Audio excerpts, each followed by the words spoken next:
নবীর একজন সাহাবী, ইসলামের দ্বিতীয় খলিফা হযরত ওমর ফারুক রাদিয়াল্লাহু তাআলা আনহু রাতে ঘুমাইছেন, ঘুমের গভীরতার মধ্যে আছেন, ফজরের সময় হইয়া যায়। আল্লাহর বান্দা নবীর সাহাবী এখনো ঘুম থেকে উঠেন না। ফজরের সময় হইয়া গেল, এক বৃদ্ধ লোক এসে ডাকে, ওমর নামাজের সময় তো হইয়া গেল, তুমি এখনো ঘুমের ঘরে, তুমি আরামের সাথে ঘুমাচ্ছ ওমর, তোমার কি খবর নাই নামাজের সময় যে চইলা যাচ্ছে? ওমর উঠো উঠো। ওমর ডাক দিয়া কয়, ও বৃদ্ধ লোক তুমি কে? ও বৃদ্ধ লোক কি জন্য আমাকে ডাকতেছো? বৃদ্ধ লোকটি উত্তর দেয়, ওমর আমি হলাম ইবলিস শয়তান। ওমর বলে, ও ইবলিস তোমার তো কাজ হলো উম্মতকে, আল্লাহর বান্দাদেরকে নামাজ থেকে গাফেল করা, মসজিদে আসার থেকে বিরত রাখা, ঘুমের গভীরতায় আরো গভীর বানিয়ে দেওয়া। ও ইবলিস কারণটা কি তুমি যে আজকে উল্টো কাজ করতেছো, আমাকে আরো জাগিয়ে দিলা?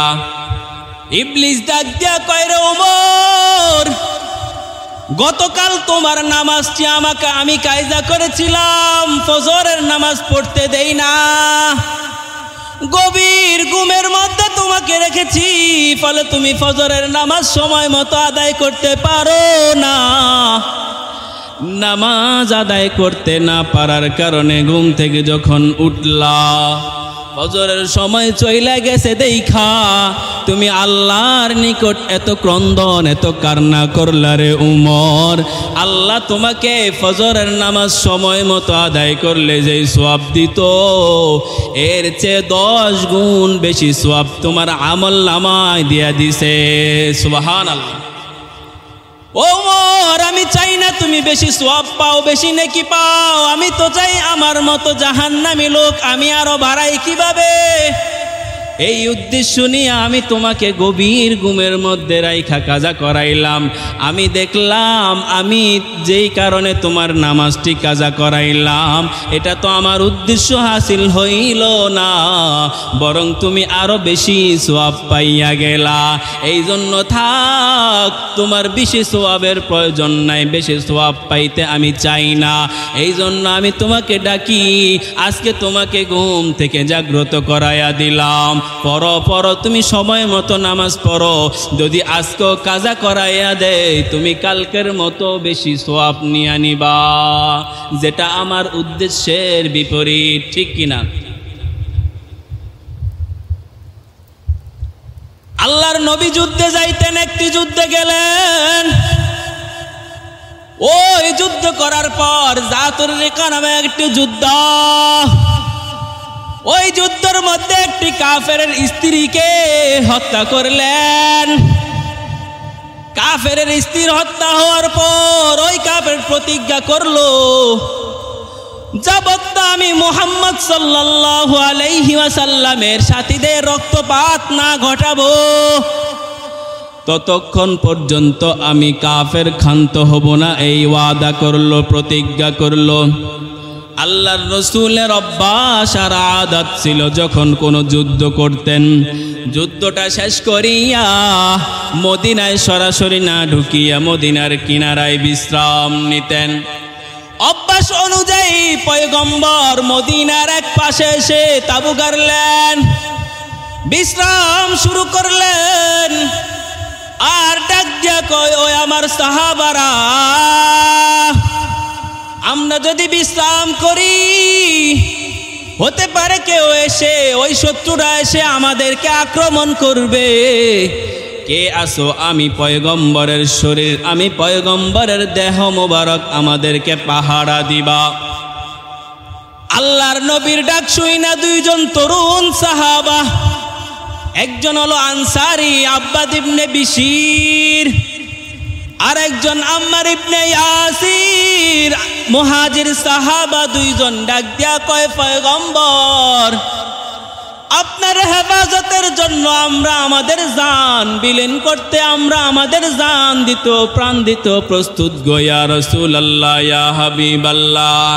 এই দুইজন তরুণ ডাক দিয়া কয় সারা রাত্র আমরা আপনাকে পাহারা দিব, আপনার সঙ্গীদেরকে পাহারা দিব, নিজ টেনশনে ঘুমাইয়া যান।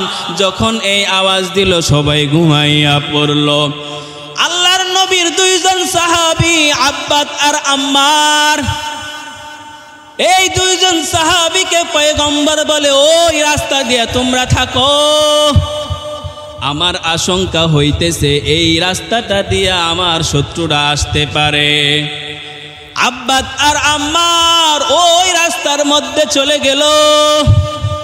যাওয়ার পর আব্বাদ আর আম্মার মশওয়ারা করে যে পুরা রাত্র দুজন একসাথে পাহারা দেওয়ার প্রয়োজন নাই। যদি একসাথে পাহারা দেই সারাদিন যে আমরা যুদ্ধ করেছি হইতে পারে কোনো সময় ক্লান্তের কারণে আমাদের ঘুম আসতে পারে। যদি ঘুম আইসা যায়, ঘুম আসলে এর সুযোগ সদ্ব্যবহার করে আমার পয়গম্বরের উপর আক্রমণ করবে। এই জন্য রে আম্মার চলো, আব্বাদ আর আম্মার বলে চলো আমরা রাত্রিটাকে ভাগ করে নেই। আব্বাদ বলে রাত্রির প্রথমাংশে আমি পাহারা দিব, তুমি ঘুমাও। আম্মার বলে ঠিক আছে, যখন অর্ধরাত্র হয় তুমি আমাকে জাগাইয়া তুমি ঘুমাইবা, আমি পাহারা দিব। আব্বাদ যখন এই ঘোষণা শুনলো আব্বাদ পাহারা শুরু কইরা দিল। আম্মার ঘুমাইতেছে, আব্বাদ তার পাহারা শুরু করে দিল। আব্বাস মনে মনে ধারণা করে যে আমি পাহারা দিয়া দাঁড়াইয়া থাকবো, এর চেয়ে ভালো আমি নামাজে দাঁড়াইয়া যাই, নামাজও হইবে আমার পাহারাও হইবে, এক কাজে দুইটি কাজ হইয়া যাইবে। আব্বাস যখন নামাজে দাঁড়ায়, নামাজে দাঁড়ানোর পর একটি সূরায়ে কাহাফ তেলাওয়াত শুরু করে। মুসলমান ইমানদার নামাজের প্রতি কি পরিমাণ গুরুত্ব সাহাবাদের ছিল মনোযোগ দিয়া শুনো।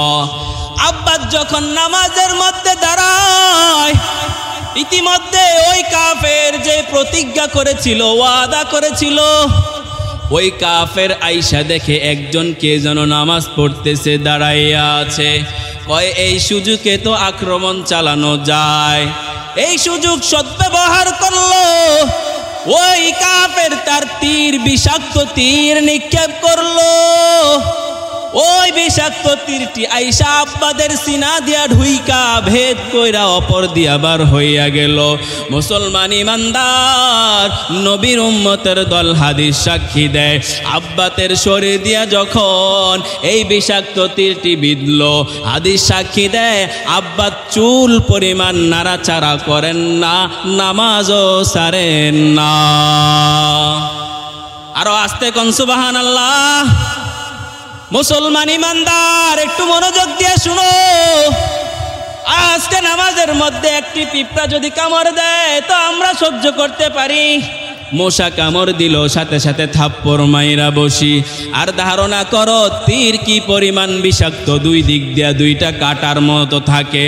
ওই আব্বাদের শরীরে বিদার পর আব্বা চুল পরিমাণ নাড়াচাড়া করেন না। যখন ওই কাফের দেখলো আব্বাস তো কোনো নাড়াচাড়া করতেছে না, ওই সাহাবীকে লক্ষ্য কইরা আবার তীর নিক্ষেপ করলো গো। আবারও বিষাক্ত তীর আইসা আব্বাদের সিনা দিয়া ঢুইকা অপর দিয়া ভেদ কইরা বার হইয়া গেল। হাদিস সাক্ষী দেয় এবারও আব্বাস চুল পরিমাণ নাড়াচাড়া করেন না। এইভাবে ধারাবাহিক দুইটা তীর মারার পর তৃতীয়বার আবার একটা তীর নিক্ষেপ করে ওই বিষাক্ত তীর আইসা আব্বাদের শরীর দিয়া সিনা দিয়া ঢুইকা অপর দিক দিয়া পিঠ দিয়া বের হইয়া যায়। হাদিসে আবারও বলে যে এই তিনটা তীর নিক্ষেপ করার পরও আব্বাস চুল পরিমাণ নামাজের মধ্যে নাড়াচাড়া করেন না। সুবহানাল্লাহ। আব্বাস যখন তিনটা তীর তার শরীরের মধ্যে আব্বাদের শরীরের মধ্যে বিঁধল, ধারাবাহিকভাবে আব্বাস রুকু করলো, সেজদা করলো, নামাজ শেষ করলো। নামাজ শেষ কইরা আম্মারকে ডাক দেয়, গো আম্মার উঠো, মনে হয় আমার আর সময় বাকি নাই। আম্মার দেখে আব্বাদের শরীর থেকে টপ টপ করে রক্ত বের হচ্ছে। আম্মার চিল্লায়, সাথীরাও সবাই উঠে দেখে আব্বাদের এই অবস্থা, রক্তাক্ত শরীর। শোরগোল লাইগা গেল, শোরগোল শুরু হয়ে গেল। ডাক দিয়া কয়, আব্বাদ রে, কেন তুমি প্রথম তীরটি বিদার পর লাগার পর আমাদেরকে জাগাইলা না? আব্বাদ কয়, সাহাবীরা রে, পয়গম্বরের সামনে নামাজ পড়া এত মজা, আমি নামাজের মধ্যে একটি সূরা তেলাওয়াত শুরু করলাম, সূরা কাহাফ। এই সূরা কাহাফটি শুরু করার পর এত মজা পাইলাম রে, নামাজের মধ্যে আমি আব্বাদের শরীরে যে তীর বিচ্ছে আমি টেরো পাই না। ওই কাবার মালিকের কসম খায়া বলতেছি, আমার যদি মরজামের মৃত্যু হয়ে যাওয়ার আশঙ্কা না থাকতো, আমি আব্বাদ সূরা কাহাফ শেষ করার আগ পর্যন্ত তোমাদেরকে জাগাইতাম না। আরো আস্তে কোন সুবহানাল্লাহ। উম্মতের দল কয়, আমার আশঙ্কা হয়, ভয় হয় যদি আমি মইরা যাই, এই সুযোগে তোমাদের উপর আক্রমণ করবে। আর নয় আর নতুবা আমি নামাজের মধ্যে এত মজা পাইতেছিলাম, আমার মন চাইল না যে আমি আমার নামাজটা ছাইরা দেই, কারণ যদি মইরা যাই হইতে পারে আমার প্রাণপ্রিয় পয়গম্বরের উপর আঘাত করতে পারে। এই জন্য আমি তোমাকে ডাকছি রে, আর নয়তো আমি নামাজ থেকে তোমাদেরকে জাগাইতাম না। নবীর উম্মতের দল সাহাবাদের কি পরিমাণ নামাজের প্রতি গুরুত্ব ছিল। কোন দরিদ্র তাদেরকে নামাজ থেকে বাধা দিতে পারতো না, কোন আক্রমণ তাদেরকে নামাজ থেকে বিরত রাখতে পারতো না। আল্লাহর নবীর একজন সাহাবী আব্দুল্লাহ আনসারী, এই আব্দুল্লাহ আনসারী নামাজের মধ্যে সাহাবারা লক্ষ্য করলেন, আব্দুল্লাহ আনসারী নামাজ পড়তে আসে ঠিক, তবে যখন মুয়াজ্জিন সাহেব একামত শেষ করে ইমাম সাহেব প্রথম তাকবীরে উলা বাঁধবে, প্রথম তাকবীরটা বাঁধবে, নামাজ শুরু হইয়া যায় এমন সময় আব্দুল্লাহ ঢুইকা নামাজে দাঁড়ায়। আবার যখন সালাম শেষ হইয়া যায় তখন আব্দুল্লাহ আনসারীর সাথে সাথে নামাজ থেকে বের হইয়া যায়। নবীর কোনো মুনাজাত, নবীর কোনো কথা, নবীর কোনো শিক্ষার মধ্যে থাকে না। নামাজের পরে অপেক্ষা করে না। সাহাবারা যখন এই হালাত, এই অবস্থা আব্দুল্লাহর দেখলো, আব্দুল্লাহর এই অবস্থা দেখা নবীজির কাছে মামলা দায়ের করলো। ও পয়গম্বর, মসজিদে কম সময় দিতে ভালোবাসে, বাজারে বেশি সময় দিতে ভালোবাসে, এরকম ব্যক্তি তো মুনাফেক। না জানি আব্দুল্লাহ মুনাফেক হইয়া গেল, কারণ আমরা দেখি যখন নামাজ শুরু হয় তখন আব্দুল্লাহ আসে, আবার নামাজের পরে লেট না কইরা মসজিদ থেকে বের হইয়া যায়। আব্দুল্লাহর এই মামলা, আব্দুল্লাহর নামে মামলা দায়ের করার পর পয়গম্বর কয়, রাখো, আমি এইখানে, কারণ কাহারও ব্যাপারে জানা শোনার আগ পর্যন্ত কোনো অপবাদ দেওয়া যাবে না। এই জন্য দাঁড়াও, আমিও দেখা লই তোমাদের মামলাটি, তোমাদের কথাটি সত্যি কিনা। মুসলমান ইমানদার, পয়গম্বর এক নামাজের মধ্যে অপেক্ষা করতেছেন, দেখেন আব্দুল্লাহ কি আসে না। অপেক্ষা করতে করতে নামাজের সময় হইয়া যায়, দেখতেছেন না আব্দুল্লাহর তো এখনো আগমন হয় না। মুয়াজ্জিন সাহেব তার ইকামত শুরু কইরা দিল, দেখে এখনো কোনো আব্দুল্লাহর সাড়া নাই। মুয়াজ্জিনের ইকামত শেষ হইয়া যায়, ইমাম হযরত মুহাম্মদ মুস্তাফা সাল্লাল্লাহু আলাইহি ওয়াসাল্লাম এখন নামাজ শুরু করবেন, দেখতেছেন এখনো আব্দুল্লাহর সাড়া নাই। তাকবীরে উলা, প্রথম তাকবীরে তাহরিমা বাঁধবেন, দেখতেছেন ওই দেখা যায় আব্দুল্লাহ আসছে নামাজের মধ্যে। পয়গম্বর কিছু বললেন না, নামাজ শুরু কইরা দিলেন। নামাজের সালাম ডান দিকে ফিরালেন, বাম দিকেও ফিরালেন। ফিরানোর পরে তাকাইয়া দেখে মুসল্লি সবাই আছে, সাহাবারা সবাই আছে, আব্দুল্লাহ নাই। হায় হায় সাহাবারা, তোমাদের মামলা তো ঠিক আছে, সত্য মামলা, এটা মিথ্যা মামলা নয়। কি হইল? আসো তার বাড়ির মধ্যে যাইয়া খবর নেই। ও ওমর আসো, আমার সাথে আসো, যাই। আবু বকর আসো। আব্দুল্লাহ আনসারীর কি হইল আগে তার খবর নেই। খবর নেওয়ার পরে আমরা ব্যবস্থা নিব। আল্লাহর নবী পয়গম্বর রওনা দিলেন আবু বকর, ওমর আরো কয়েকজনকে নিয়া। আব্দুল্লাহ আনসারীর বাসার মধ্যে যাইয়া ডাক দেয় আব্দুল্লাহ।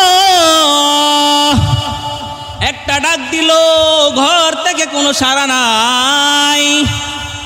আবার ডাক দেয় আব্দুল্লাহ। আব্দুল্লাহ কইয়া আবার ডাক দেয়, সাড়া নাই। পয়গম্বর কয় সাহাবীরা রে, মনে হয় আব্দুল্লাহ বাসায় নাই, চলো আমরা চইলা যাই। সাহাবীরা উত্তর দেয় পয়গম্বর, ওই যে দরজার মধ্যে দেখতেছি ভিতর থেকে লাগানো, আমাদের মনে হয় আব্দুল্লাহ আনসারী এখনো ঘরের ভিতর আছে।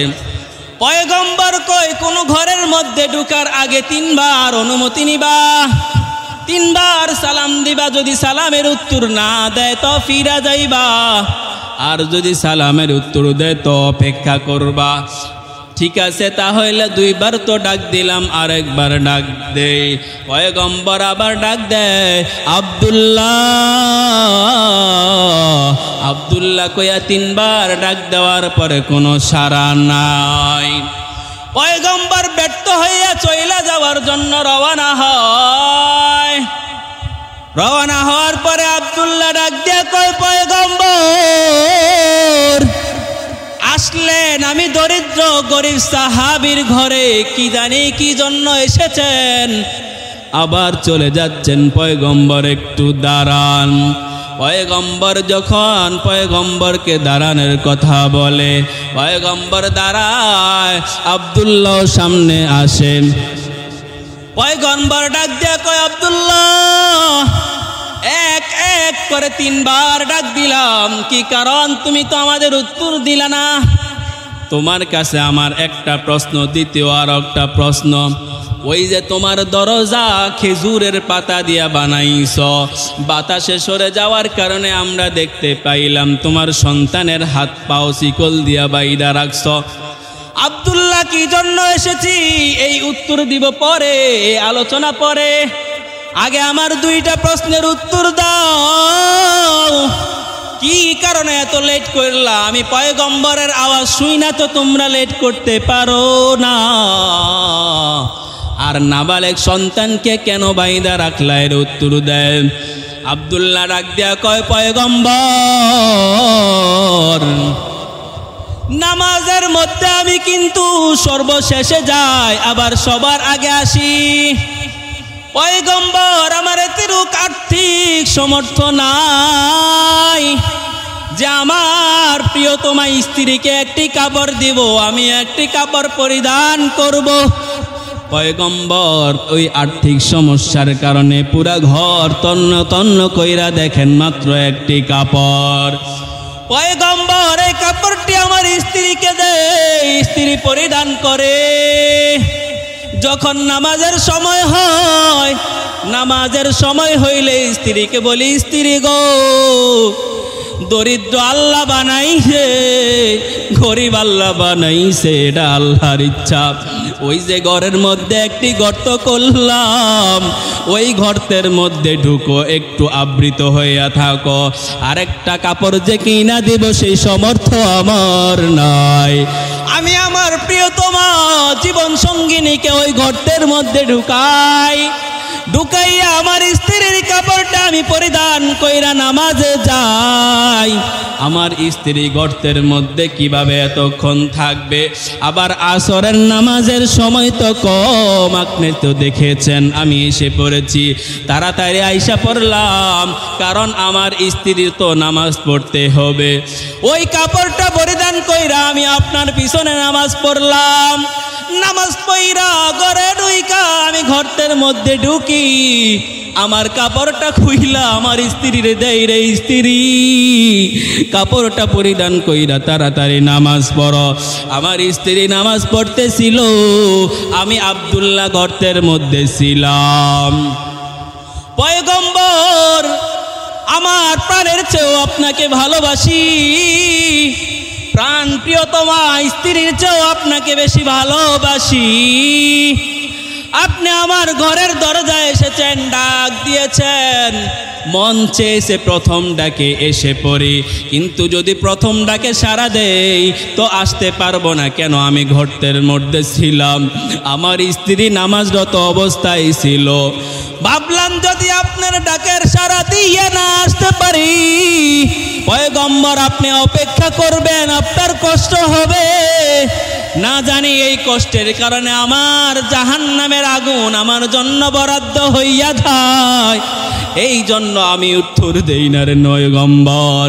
দ্বিতীয় আরেকটা ডাক দিলেন, ওই সময় আমার সঙ্গিনী আমার স্ত্রী নামাজ প্রায় শেষ অবস্থায়, কিভাবে আমি আসব? উলঙ্গ হয়ে তো আর আসা যায় না, আমার স্ত্রীর নামাজটা তো আর আমি সারাইতে পারতেছি না। তৃতীয় যখন ডাকতে দিলেন রে পয়গম্বর, আমার স্ত্রী নামাজ শেষ কইরা আমাকে কাপড়টা দিয়া দিল। স্ত্রীকে গর্তের মধ্যে ঢুকাইয়া তাড়াতাড়ি দৌড় দিয়ে আসলাম। পয়গম্বর মাপ চাই, ক্ষমা কইরা দিবেন, দরিদ্র আল্লাহ বানাইছে। যদি আর একটা কাপড় থাকতো সাথে সাথে আইসা পয়গম্বর আপনার ডাকে সাড়া দিতাম। এই দরিদ্রতার কারণে একটি কাপড় থাকার কারণে আসতে পারি না। পয়গম্বর কান্না করে, সাহাবীরাও কান্না করে।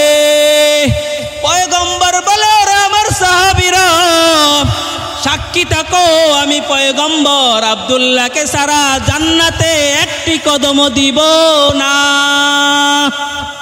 আরো আস্তে কোন সুবহানাল্লাহ। পয়গম্বর কাঁদে, কই ঠিক আছে। দ্বিতীয় প্রশ্ন, তুমি নাবালেগ বাচ্চাকে তুমি বাইদা রাখলা, কোন কারণে, কোন অপরাধের কারণে বাইদা রাখলা?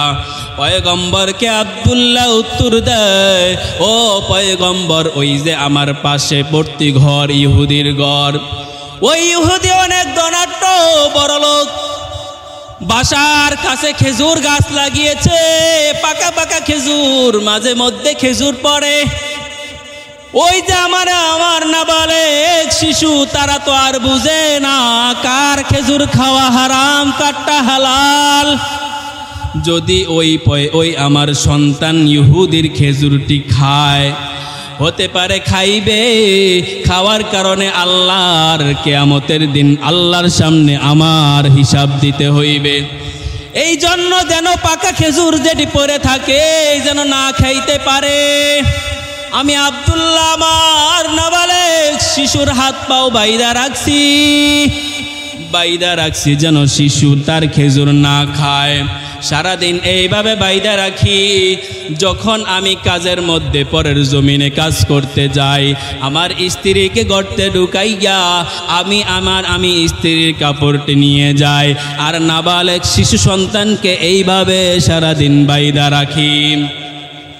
পয়গম্বর কয়, ও আমার সাহাবারা, কে আছো? এই দুইটি খেজুর গাছ, ইহুদির খেজুর গাছ, আমি পয়গম্বরের জন্য ক্রয় কইরা দিবা? উসমান কয়, লাব্বাইক ইয়া রাসূলুল্লাহ, ইয়া হাবিবাল্লাহ। যদি আমার পুরো সম্পত্তির বিনিময় এই দুইটা গাছ ক্রয় করতে হয়, আমি ক্রয় করব রে পয়গম্বর। ওসমান ডাক দৌড়াইয়া যায় রে ইহুদি, তোর 2টা খেজুর গাছ আমি ক্রয় করতে চাই, বিনিময় কি চাস? ইহুদি ডাক দিয়া কয়, এই 2টা খেজুর গাছের বিনিময় তুমি যদি আমাকে 100টি খেজুর গাছ দিয়া দাও আমি তোমাকে দিব। ওসমান ডাক দিয়া কয়, রে ইহুদি দেরি না কইরা দে দে দে, আমি পয়গম্বরের জন্য 2টি খেজুর গাছ দিয়া দিব। আর ওই যে আমার বাগান দেখলা, ওই বাগান থেকে 100টি খেজুর গাছ তুমি নিয়ে নিবা। ইহুদি ডাক দিয়া কয়, রে ওসমান কারণটা কি? 2টা খেজুরের বিনিময়, খেজুর গাছের বিনিময় পুরা বাগানের 100টি খেজুর গাছ দিতে তৈয়ার হইয়া গেলা। ওসমান ডাক দিয়া কয়, রে ইহুদি ভুল করলা যদি তুমি আজকে এই 2টি খেজুর গাছের বিনিময়। আমি উসমান কত বড় ধনাঢ্য তুমি তো জানো, যদি তুমি পুরা সম্পত্তি চাইতা পয়গম্বরের মহব্বতে আমি পুরা সম্পত্তি এই 2টা খেজুর গাছের বিনিময় তোমাকে দিয়া দিতাম। ও মুসলমান ইমানদার, নামাজের প্রতি কি পরিমাণ গুরুত্ব আব্দুল্লাহ আনসারীর ছিল রে মুসলমান। একটি কাফর তা সত্ত্বেও নামাজ পড়া বাদ দেয় না, ঘরে পড়েন না, মসজিদে যেয়ে পড়েছেন, তাও আবার জামাতে যেয়ে পড়েছেন। আর আজকালকে অনেক মুসলমান আছে, যদি বলি ভাই নামাজ পড়তে আসো, কয় কাফর আমার ভালো না, কয় কি না, কয় কাফার আমার ভালো না। আরে মুসলমান তোমার কি কাফার একটা আব্দুল্লাহর মতো? না না না, বাংলার জমিনের কোন রাস্তার ভিখারির ঘরেও তুমি যদি যাও ডজনের চেয়ে কম কাপড় পাইবা না। কিন্তু রে মুসলমান নামাজের প্রতি কি পরিমাণ সযত্নবান গুরুত্ব দিয়েছে। এই জন্য আব্দুল্লাহ আনসারীর জন্য আল্লাহর নবী পয়গম্বর বিশাল অফার করেছেন। মুসলমান ইমানদার, হযরত আব্দুল্লাহ ইবনে আব্বাস রাদিয়াল্লাহু তাআলা আন একবার চোখের মধ্যে সমস্যা হয়, চিকিৎসকটা আয়া বলে, আব্দুল্লাহ আমরা আপনার চিকিৎসা কইরা দিতে চাই, চিকিৎসা করার পরে আপনার চোখ ভালো হইবে। আব্দুল্লাহ রে, আপনার চোখের চিকিৎসা আমরা করব, একটা শর্ত হচ্ছে আপনি কয়েকদিন যাবত মাটির মধ্যে সেজদা দিতে পারবেন না। কয়েকদিন, মাত্র 5-7 দিন একটি কাঠের উপরে সেজদা দিবেন, জমিনের মধ্যে সেজদা দিবেন না। আব্দুল্লাহ ইবনে আব্বাস ডাক দিয়া কই, যেই নামাজের মধ্যে সেজদা দিলে বান্দা আল্লাহর একেবারে কাছে চইলা যায়, সুই পরিমাণ নিকট, সুই পরিমাণ ফাঁকা থাকে না, ওই আল্লাহর কুদরতি পায়ে সেজদা করতে, আমি সেজদা করতে সব সময় প্রস্তুত। আমার একটি চোখের জন্য আমি 1 ওয়াক্ত নামাজ কি 1 রাকাত নামাজ ছাড়তে পারবো না। যদি আমার চোখ চইলা যায়, চইলা যাক, আমি আব্দুল্লাহ নামাজ ছাড়তে প্রস্তুত না। হাজারো ইতিহাস আছে, কিতাবের মধ্যে ইতিহাস সাক্ষী দেয়। আমাদের মাযহাব ইমাম আবু হানিফা, ওনার শাগরেদ ইমাম আবু ইউসুফ মুহাম্মদ, ওনাদের শাগরেদ, ওনাদের ছাত্র মুহাম্মদ ইবনে সামাহা। এই মুহাম্মদ ইবনে সামাহা এত বড় আল্লাহর ওলি, এই আল্লাহর ওলির 103 বছর বয়স হয়। এই সময় আল্লাহর ওলি নামাজের প্রতি এত গুরুত্ববান ছিলেন মুসলমান। ফরজ নামাজ 5 ওয়াক্ত তো পড়তেন, জামাতের সহিত পড়তেন, তাকবীরে উলার সহিত পড়তেন। এই বৃদ্ধ অবস্থায় মুহাম্মদ ইবনে সামাহা দৈনন্দিন করে 200 রাকাত নফল নামাজ পড়তেন। সুবহানাল্লাহ। মুহাম্মদ ইবনে সামাহার ইতিহাসের মধ্যে পাওয়া যায়, এই মুহাম্মদ ইবনে সামাহা একাধারে 10 বছর না, 20 বছর না, 30 বছর না, 40 বছর যাবত তাকবীরে উলা, অর্থাৎ ইমাম সাহেব যখন প্রথম তাকবীর বাঁধে ওই তাকবীরে উলার শাহিদ 40 বছর যাবত ইমামের পিছনে এইভাবে নামাজ পড়েছেন। আর যেই ব্যক্তি 40 ওয়াক্ত 40 দিন একাধারে তাকবীরে উলার সহিত নামাজ পড়ে, আমার আল্লাহর পয়গম্বর ঘোষণা দেয় ওই ব্যক্তির খাতা, মুনাফিকের খাতার নাম থেকে ওই ব্যক্তির নামটা কাটা যায়।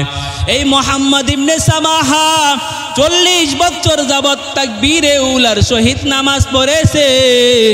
উনি বলেন যে আমার একদিন মাত্র তাকবীরে উলা মিস হইয়া যায়, সেটাও ছিল যে আমার প্রাণপ্রিয় আমার মা ইন্তেকাল করেন। ইন্তেকালের করার কারণে কবর বাস কাটা ইত্যাদি ইত্যাদি দাফন কাফনের কারণে একটু লেট হইয়া যায়, ইমামের প্রথম তাকবীর আমি পাই না। আর 40টা বছর ধরে আমি পরিপূর্ণ তাকবীরে উলার সহিত নামাজ পড়েছি। এই মুহাম্মদ ইবনে সামাহার ইতিহাসের মধ্যে আরো পাওয়া যায়, মুহাম্মদ ইবনে সামাহার একদিন জামাত ছুইটা যায়। জামাত ছুইটা যাওয়ার কারণে আফসোস আর আফসোস। উনি বলেন যে আমি জানি মসজিদে যাইয়া যদি জামাতে কেউ নামাজ পড়ে, ঘরের মধ্যে নামাজ পড়ার চেয়ে 25 গুণ সওয়াব বেশি পাওয়া যায়। এই জন্য ব্যস্ততার কারণে যেহেতু আমার জামাত ছুইটা গেছে গো, আমি মুহাম্মাদের অন্তরটা আর আমি মানাইতে পারতেছি না। আমি মুহাম্মদ ইবনে সামাহা তাড়াতাড়ি কইরা নামাজে দাঁড়াইয়া গেলাম। একবার নামাজ পড়লাম, আমার অন্তর মানতেছে না।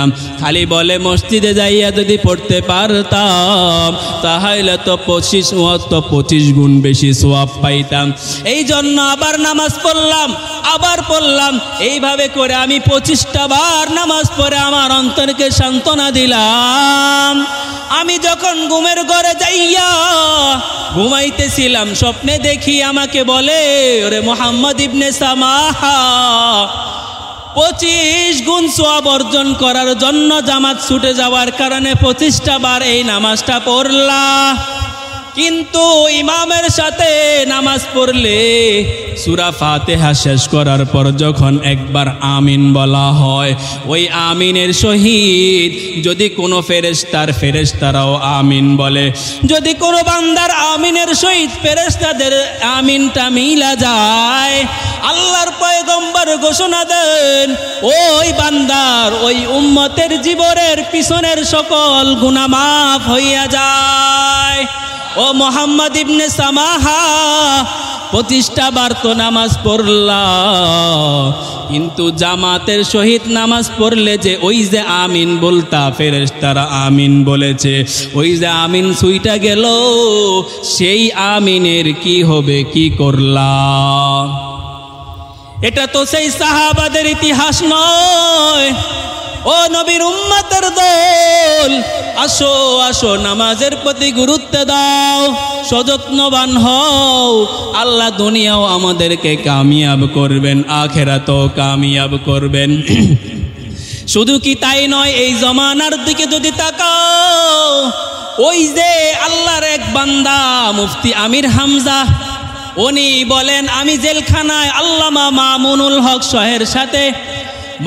হক সাহেবের সাথে দীর্ঘদিন ছিলাম। এই আল্লাহর বান্দা এত বড় আল্লাহর ওলি, রাতটা যখন শুরু হইতো, এশারের পরে আল্লাহর ওলি নামাজে দাঁড়াইয়া যাইতো। নামাজ পড়তে পড়তে ফজরের আজান দিয়া দিত, আল্লাহর বান্দার নামাজ শেষ হইতো না। এই আল্লামা মামুনুল হক সাহেবের সাথে আমি কয়েকদিন ছিলাম, দেখলাম প্রত্যেকটা রাত্রে তার এমন অবস্থার মুসলমান। এই জন্য আল্লাহর নামাজের প্রতি গুরুত্ব দেওয়ার ফলে লাখো কোটি মুসলমানদের স্পন্দ কলিজার টুকরা হয়ে গেল। আসো আমি আর তুমি নামাজের প্রতি এই পরিমাণ গুরুত্ব দেই, সযত্নবান হই। আল্লাহ দুনিয়া আমাদেরকে কামিয়াব করবেন, আখেরাতও কামিয়াব করবেন। দুনিয়ার ইচ্ছা পূরণ হবে, আখেরাতের ইচ্ছা পূরণ হবে।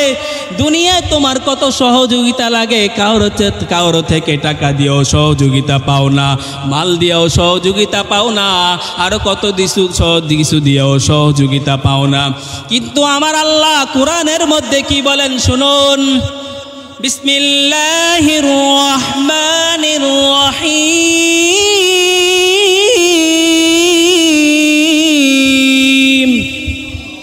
ইয়া আইয়ুহাল্লাযীনা আমানুস্তাঈনু বিস-সাবরি ওয়াস-সালাহ ইন্নাল্লাহা মা'আস-সাবিরিন।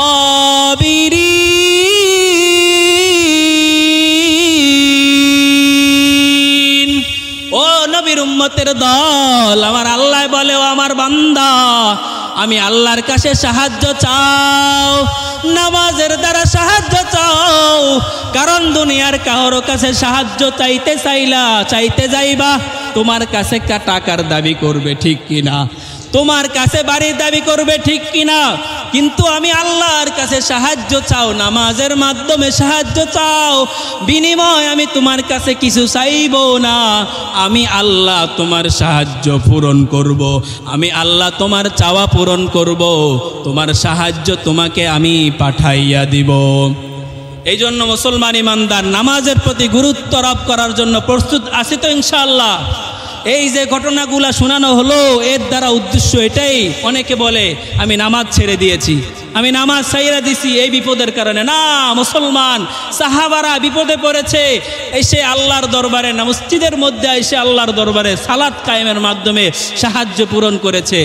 ফলে কোনোদিন আমরা এই কথা বলবো না আমি এই বিপদের মধ্যে পড়েছি বিদায় আমি নামাজ আজকের থেকে ছেড়ে দিলাম। নাউজুবিল্লাহ বলবো না ইনশাল্লাহ? বলবো? আওয়াজ দিয়ে বলেন, বলবো। বিপদের মধ্যে পড়লে কার কাছে সাহায্য চাবো? কিসের মাধ্যমে সাহায্য চাবো? নামাজের মাধ্যমে। সাহাবারা সাহায্য চেয়েছেন, আল্লাহ সাহায্য দিয়েছেন। এমনও হয়েছে রিজিকের অভাব, রিজিক নাই, আল্লাহ সুবহানাহু ওয়া তাআলার কাছে এসে মসজিদের মধ্যে নামাজে দাঁড়িয়ে গেছেন, আর ওই ঘর থেকে আল্লাহর কুদরতের খাজানা, রুটির খামিরা, রুটির ময়দা আসা শুরু হয়ে গেছে। সুবহানাল্লাহ। ওই সাহাবী ওই খামিরা দেখার জন্য কোথায় থেকে আসে, দেখতে গিয়ে আল্লাহর কুদরত বন্ধ হয়ে গেছে। পয়গম্বরের কাছে যখন যায় বলে, পয়গম্বর এই হায় হায় কি করলা তুমি? সাহাবী যদি এই ঘটনা না করতা, আল্লাহর কুদরতের দিকে না তাকাইতা, না দেখতে যাইতা, কিয়ামত পর্যন্ত এই খামিরা আর এই খাজানা চালু থাকতো। এই জন্য নামাজের মাধ্যমে আমরা আল্লাহর কাছে সাহায্য চাবো তো ইনশাআল্লাহ। আল্লাহ সুবহানাহু ওয়া তাআলা আমাদের প্রত্যেককে নামাজের মাধ্যমে আল্লাহর কাছে সাহায্য চাওয়ার এবং নামাজের প্রতি পরিপূর্ণ গুরুত্ব আরোপ করার তৌফিক দান করেন। যে আমরা জুমার পূর্বে 4 রাকাত সুন্নত পড়ব।